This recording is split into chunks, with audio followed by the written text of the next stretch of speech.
What is the biggest error of science? It's the belief that the space-time universe of matter is all there is.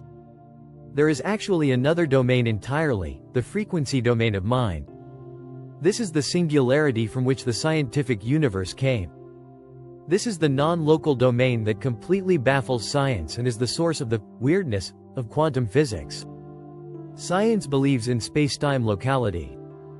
It does not know anything about the non-local frequency domain, which is where mind resides. We might refer to it as the soul singularity. Everything in space-time is subject to entropic degradation. If the soul were a material object in space-time, it would of course perish.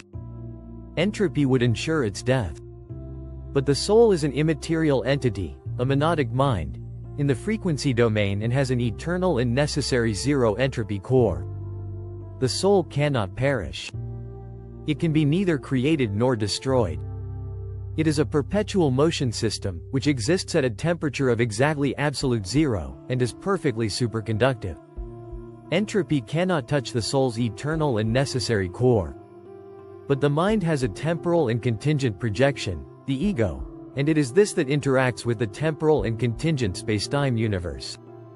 This ego perishes when the brain, through which it interacts with the universe, dies. But the soul goes on, and reincarnation ensures that the soul can connect to one body after another, and generate one ego after another, a unique ego for each unique body. Science is clueless about all of this because it has a religious faith in materialism and totally rejects ontological mathematics, which connects the frequency domain of mind to the space-time domain of matter via ontological Fourier mathematics.